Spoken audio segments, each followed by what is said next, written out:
All right. Hello, everyone. Welcome back to the Rehumanize Conference. Right now, I am joined by Anita Cameron. Anita works with Not Dead Yet. She began working as Not Dead Yet's Director of Minority Outreach in January 2017.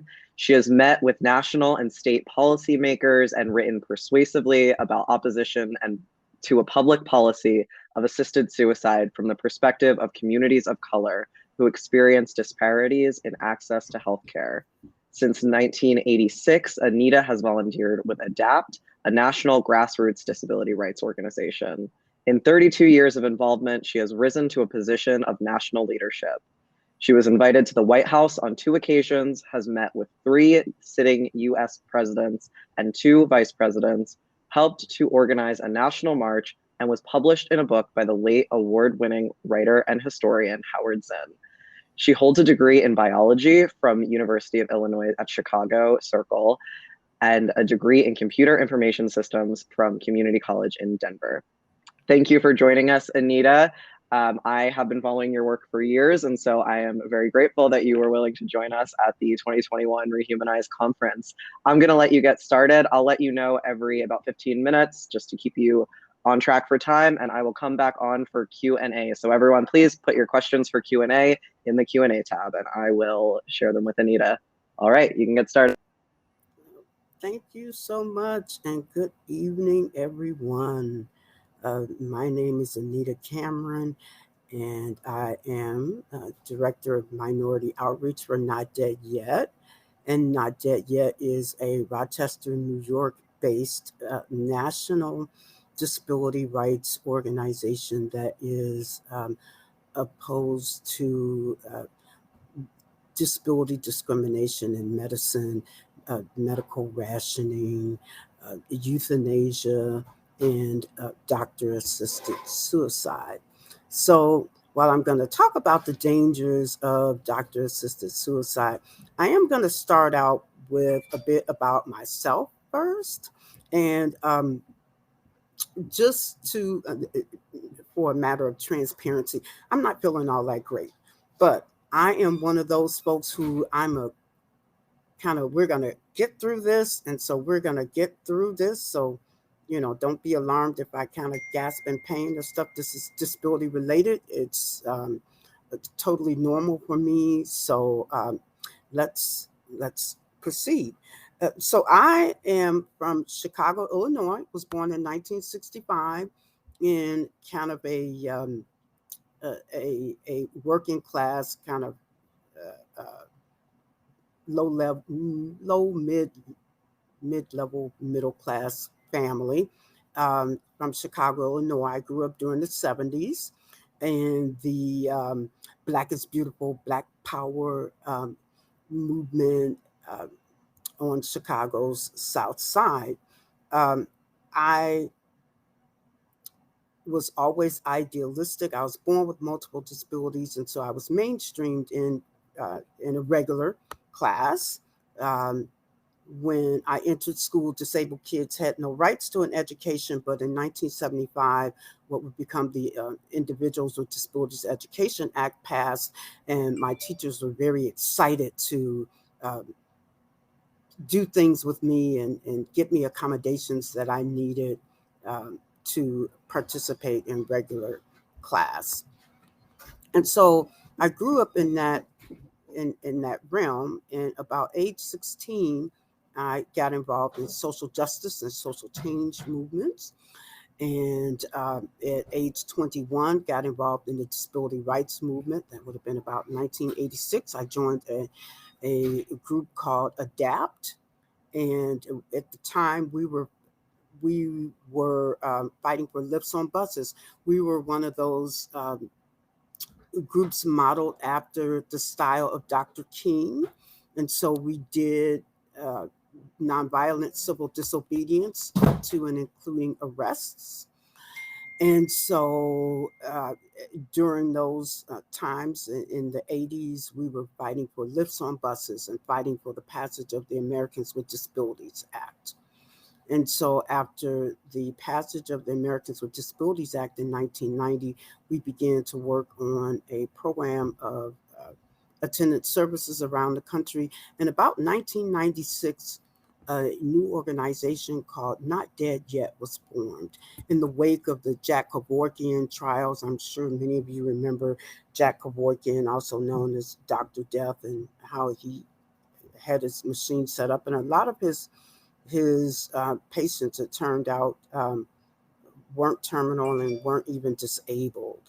And so Not Dead Yet started at that area around then, um, in that context. And I joined at its inception. To me, it was a natural uh, uh, part of the disability rights movement. Uh, but I didn't really get involved until my mom got sick, and I'll talk about that a little later.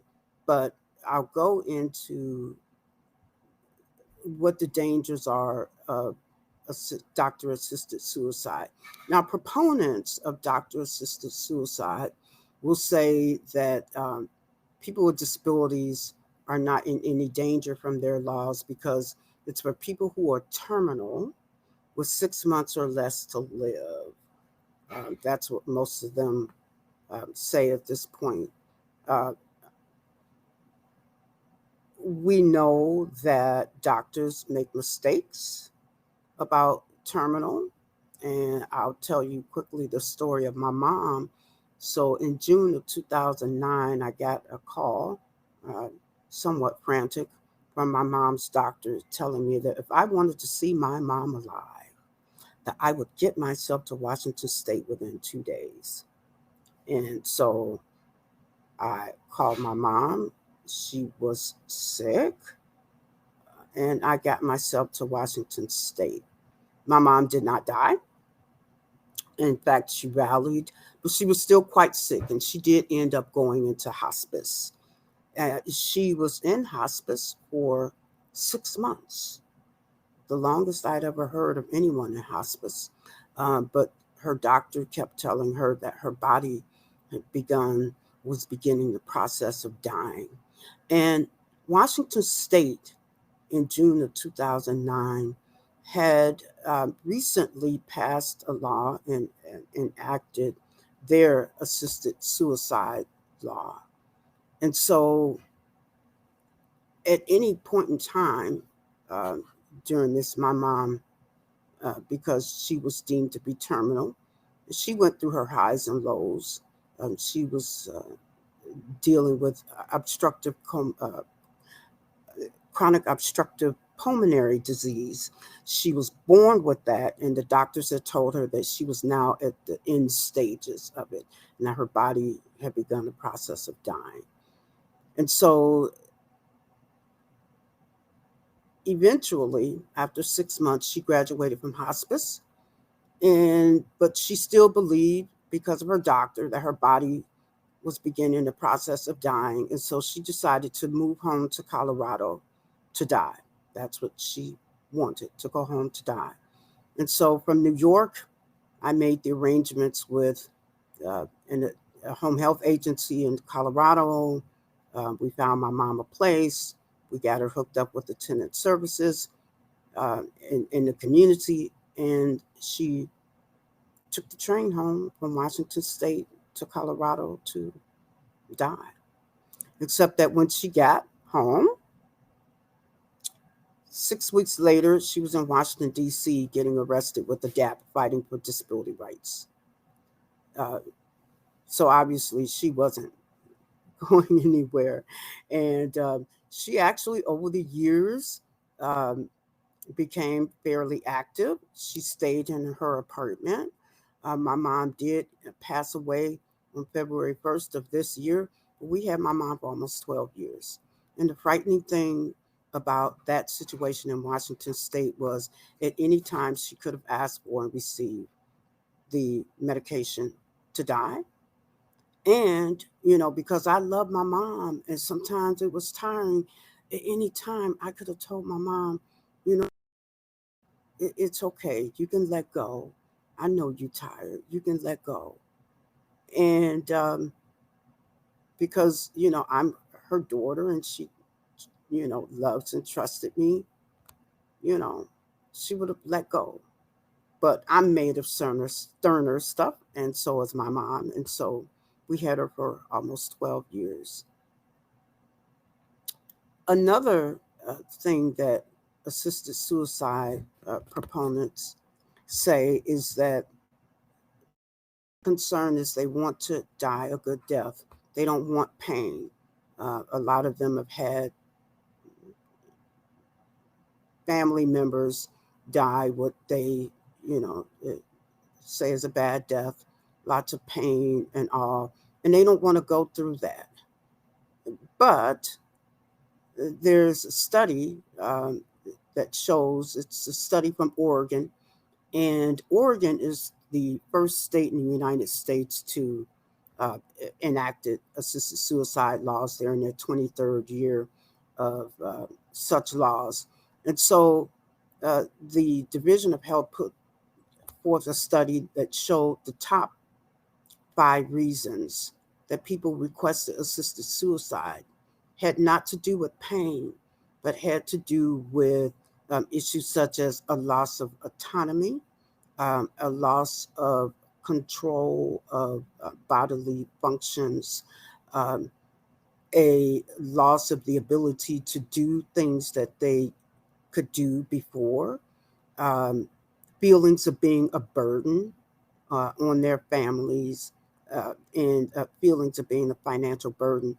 Pain or the fear of pain was number 7 on the list. And so, although they tell you that pain is high on the list, as you can see, these are existential worries that are disability related, that if a person had services and supports that they needed in the community to remain independent, and they got the things that they needed, these fears would go away, and people would want to live rather than to die. People talk about choice and autonomy, but really, if the choice is a choice between uh, not getting the services that you need to stay alive and death, what choice is that?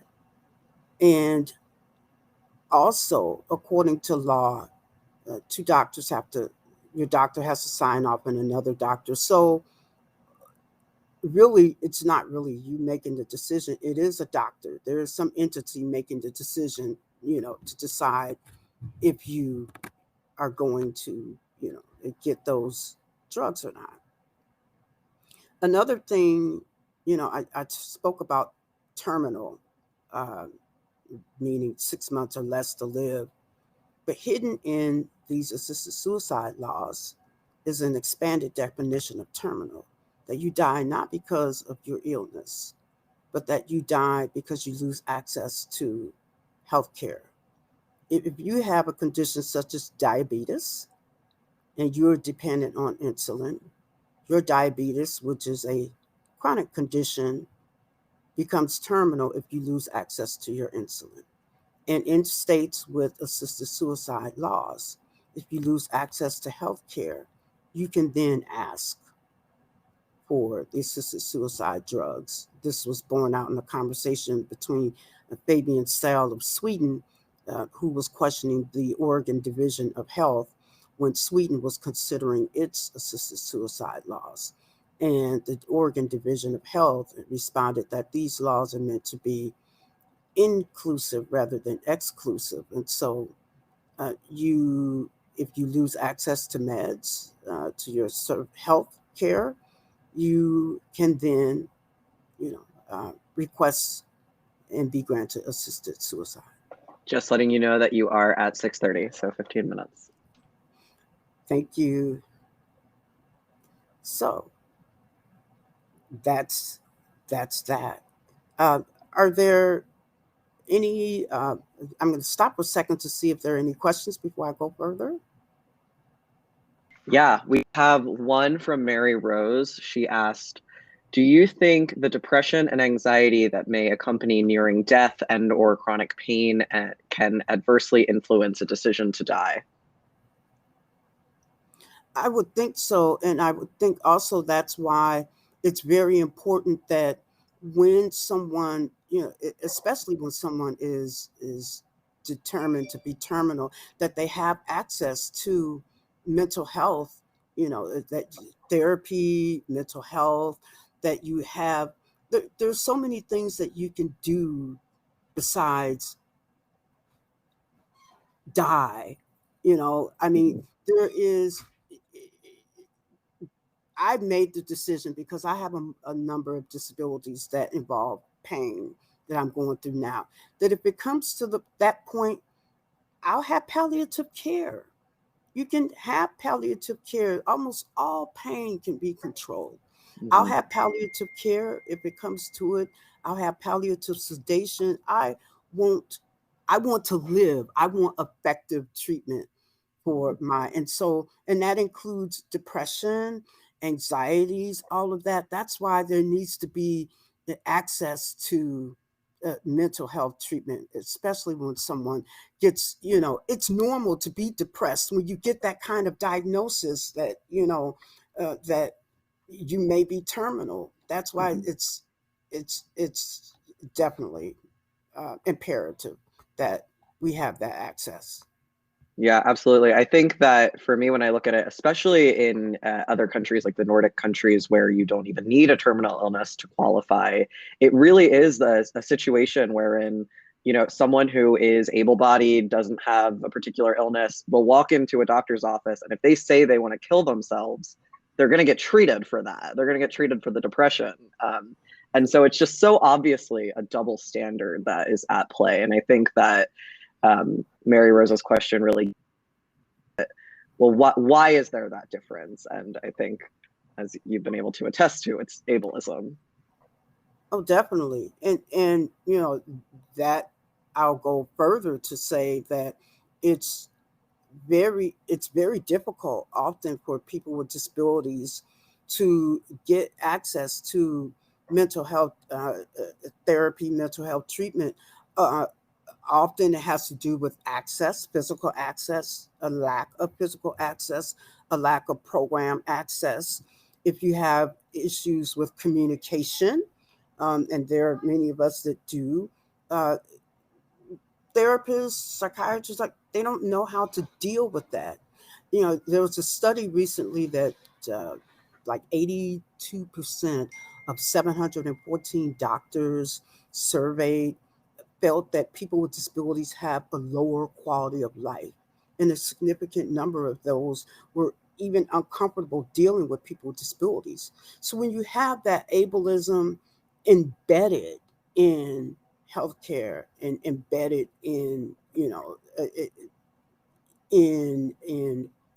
how what you get treated about in med school, those things, when you have this societal view in general that it's better to be dead than disabled, then uh, it's easy to see, unfortunately, where people with disabilities get steered towards assisted suicide. Um, there was a situation I was involved in a couple of years ago involving a young woman with disabilities who was thought to be terminal but was not. And so she graduated her hospice, but she was tired of being disabled, even though she had lived a good life and all. She was just tired. And a number of us from Not Dead Yet, tried to dissuade her from this. Are there services and supports that you need that, to be okay? I asked her, have you had therapy? Have you talked to your therapist? And what she said to me was chilling. She said, my therapist said that it's okay to want to die because I'm tired of being disabled. And with that, she ceased communication with us. She took the medication, and the next day she died. And that's chilling. That's just, I don't even have the words, because that's, if you look at these movies that come out, Me Before You and all, they make it so that if they rationalize suicide or suicidality and disabled, but Mhm. if you're not disabled, if you're younger, oh yes, you're going to get help. Whether you want it or not, you will get help. And so, yeah, thank you for that question. Yeah. Another question we have here from Kelsey is, since we said that you are the director of minority outreach with Not Dead Yet, what differences do you see in attitudes towards disability rights and assisted suicide in different racial communities? Well, I can tell you that racial disparities in healthcare is it contributes. Doctors still have. I'll tell you, it's rather. But there was a 2016 study that showed that 222 white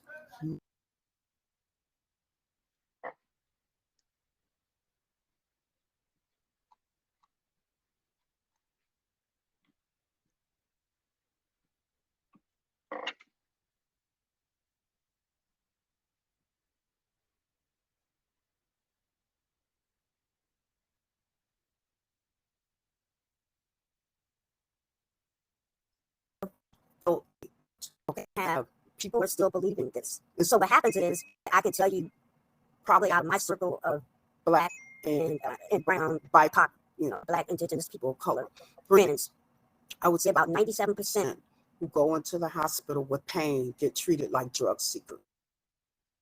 Not believed when they express pain. There are studies that show that Blacks in particular are diagnosed later stages of cancer, die on waiting lists for organ transplants, get inferior health care when it comes to diabetes, cardiac care, pain.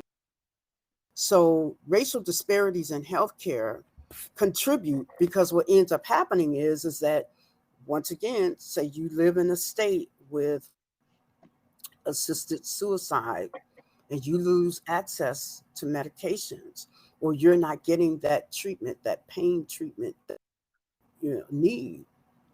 If you live in one of those states, you under the broadened rules of what constitutes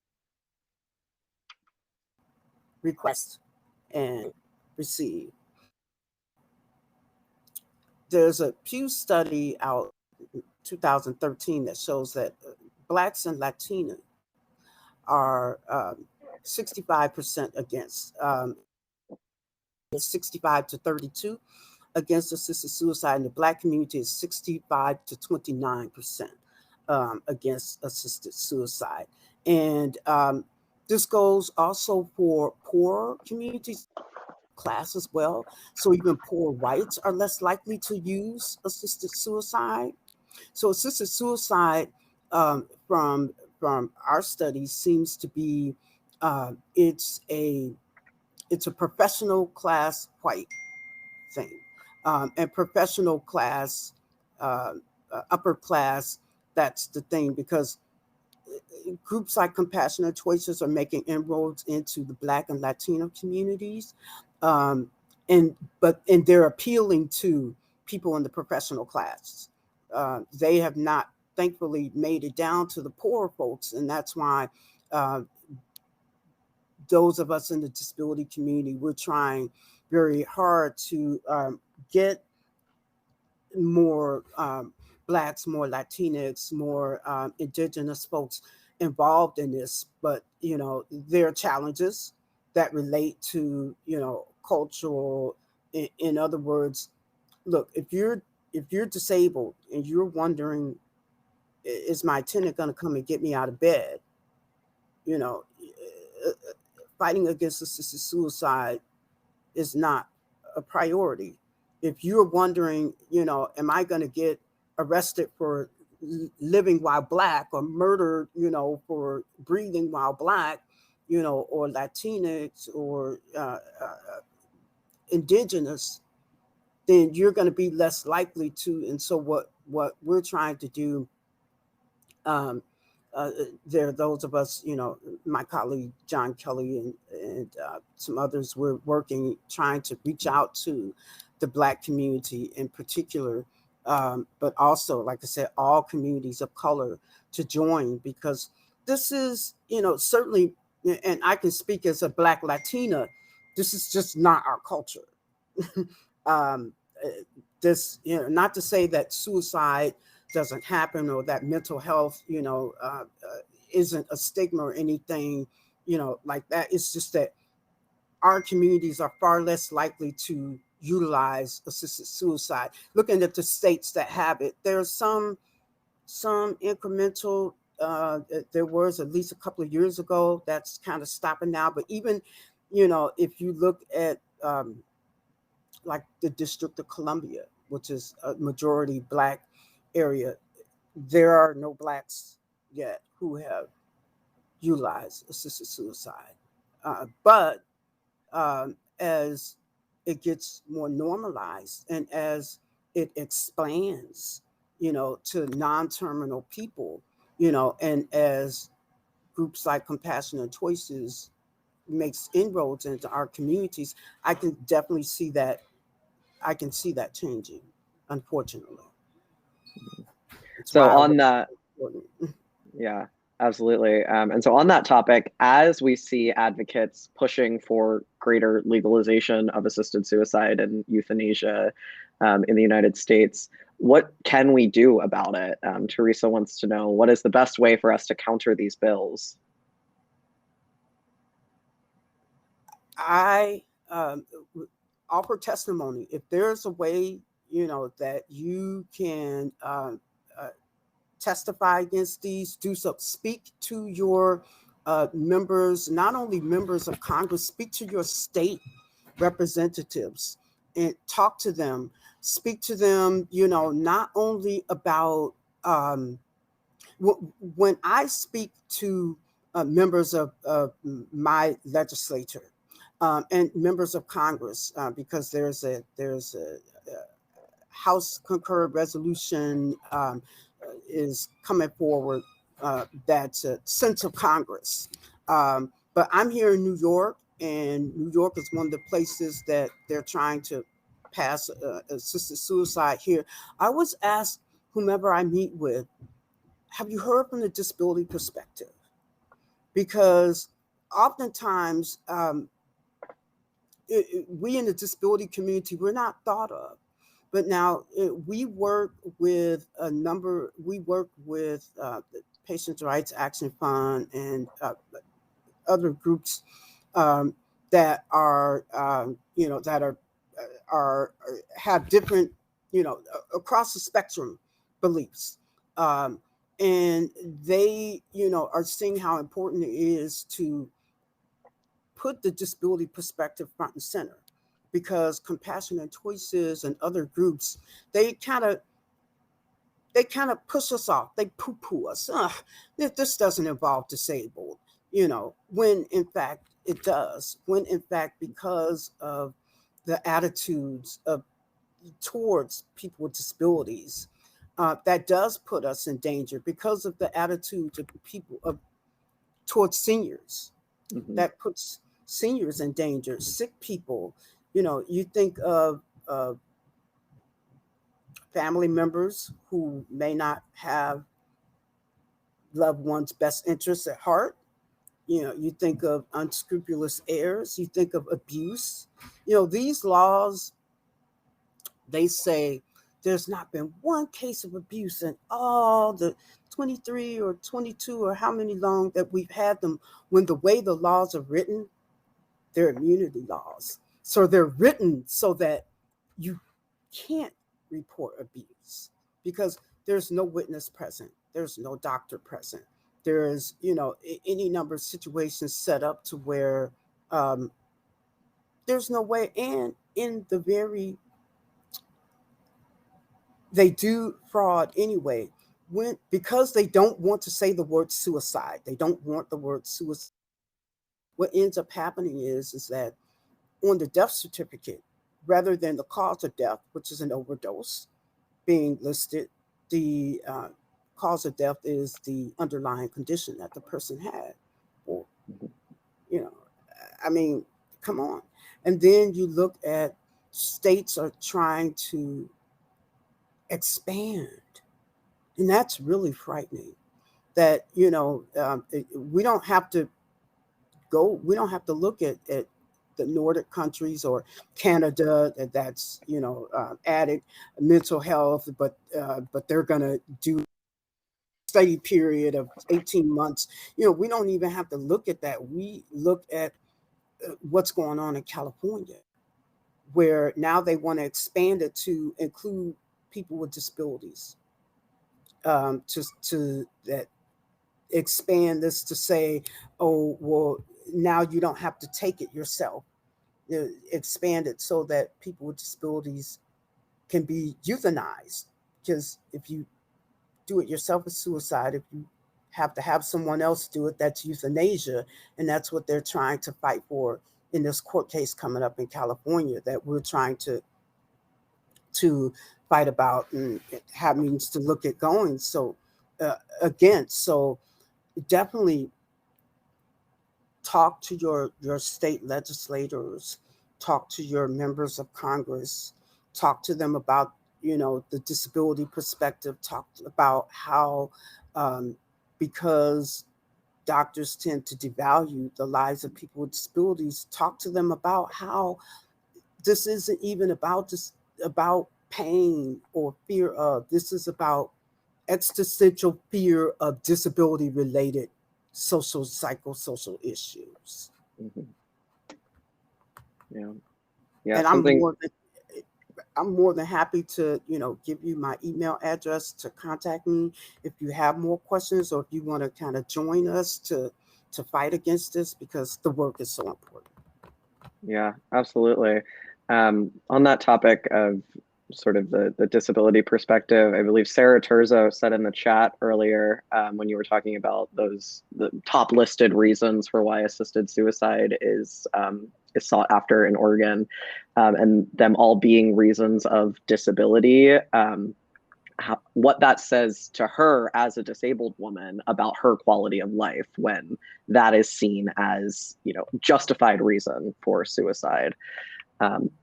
On that topic too of the disability perspective, I feel like I have been following this issue for several years, and I I think that question makes sense. Like, have you heard the disability perspective? Because I think most people haven't. I know before I got involved in the movement, when I thought about euthanasia, I sort of pictured people who were against it as kind of, right-wing Christians. It's kind of like it's a bodily autonomy thing, not necessarily a disability rights issue. What do you think, being so intimately involved in this movement, of the sort of the strange bedfellows you have of the sort of more conservative people who you might not agree with on other topics, as well as the perception of the movement? Well, I have to say,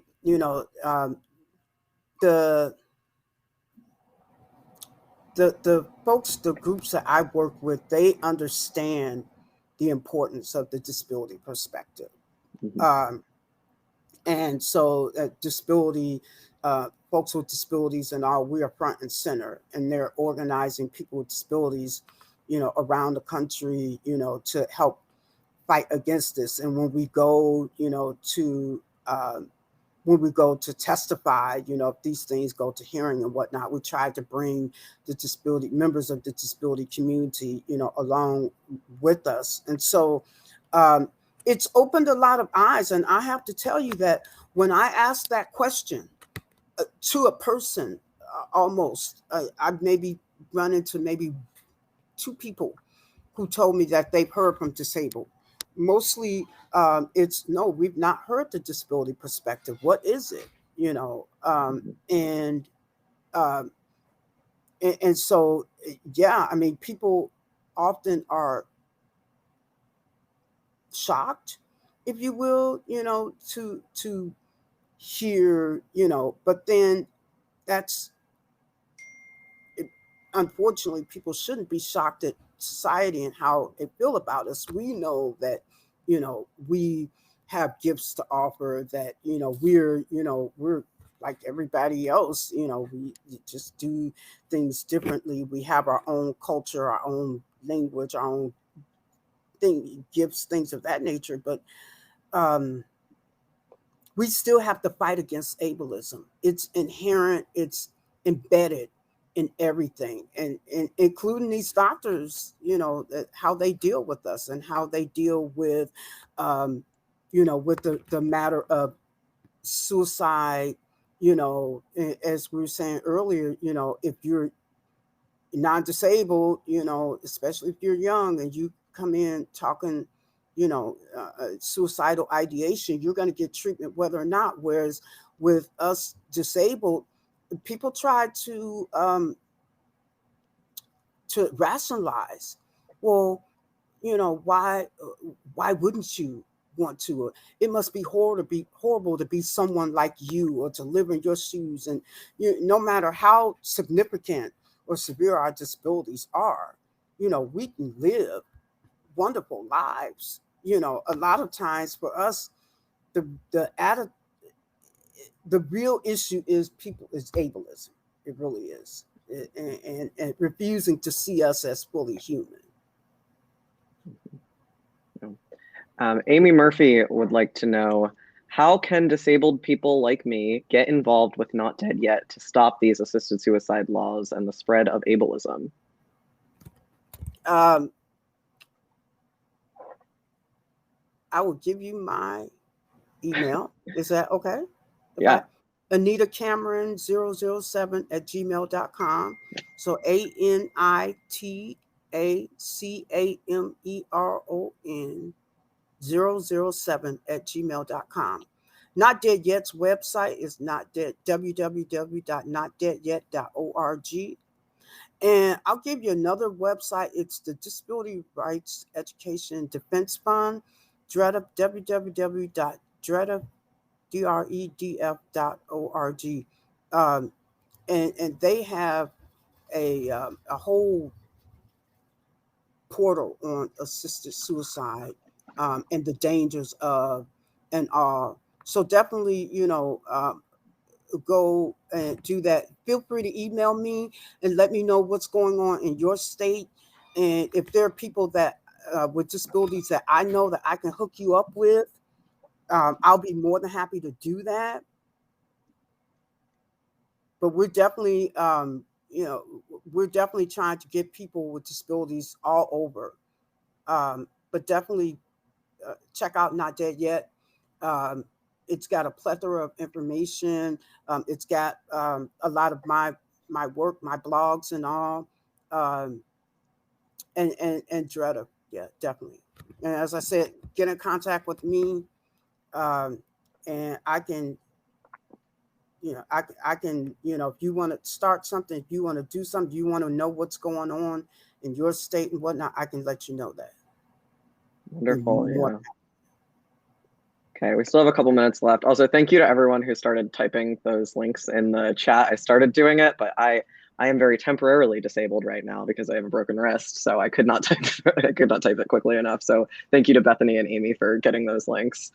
A couple more questions. We have Teresa asked, she says, I live in a retirement community. So many older people feel the pressure from family to not be a burden. What can we help tell them? I would say, seniors need to tell folks, we're not a burden. We are not burdens. And don't feel as that, because it plays on, that's another thing, one of the fears is of being a burden. I think that if you, especially if you, live in one of those, if you can try to be active or try to get involved in different things, the disability community, that includes seniors too. A lot of seniors have disabilities due to age. And so a lot of seniors don't necessarily want to identify with disability, but there are many seniors who are impacted by disability or who are disabled by age. So get involved, with us, and take down my email. I can look up, check out if there are any senior related or disability related groups for you as well. Mhm. Yeah. On the topic of seniors, I think a couple of months ago I saw a disabled friend of mine involved in disability justice work, use the expression, people who are disabled and people who are not yet disabled, with the implication that, if we live long enough, we're probably going to end up in some way disabled. And I think that that is a really interesting way of framing it to make it so that, this isn't just an issue for other people. This is likely going to affect your loved ones and potentially you one day. Well, and being disabled isn't a bad thing. The word disabled is not a cuss word. It is not, some people try to split hairs and whatnot about, the Latin meanings and whatnot of, look, we have disabilities, whether through birth, whether through acquiring, whether from age. Disability is disability. It is neither good nor bad. It simply is, but it does not mean that it is inherently bad. And I think that's what, where, people who are worrying about, am I a burden because I'm up in age now or whatever, no, not at all. Not at all.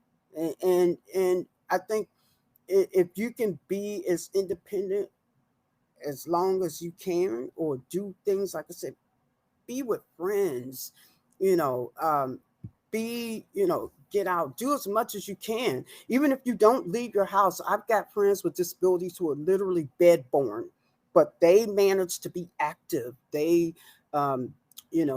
organize from their beds, from their homes.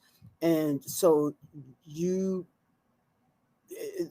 there's very little in this day and age, that isn't related to. I mean, surely, those of us that have access to computers and things of that, we have a level of privilege. I understand that, but there are so many, ways. I think in this day and age that things that we can do, so that we don't slip into, you know, um, feeling as if we're a burden to our families, because really you aren't at all. I mean, that's the thing that we, eh, coming from Black culture, we look at seniors, wise folks, folks that we, need to have around us. It's all about family and all, and unfortunately, I think in this climate I think that we live in, we're kind of getting away from that, and our elders are kind of, falling by the wayside. But no, I think it's, if we can be active as we can, not only physically active but mentally active, whether it's doing puzzles or Sudoku, or playing Scrabble or board games with your kids or grandkids, or with people around you, whether even if it's just talking to people, yeah. Well, great. Thank you so much. With that, we are just about out of time. So if you have any parting thoughts, anything else you'd like to share, please let us know. Well, I think as long as, with assisted suicide laws and whatnot, as long as we have any disparities and any injustices in this world, in this universe, there's no, there's no, we cannot have assisted suicide laws. As long as there are health disparities, as long as there's ableism, as long as there's racism and all of this, there is no place for assisted suicide laws anywhere. Great. And thank you. Thank you so much for having me. Thank you so much, Anita.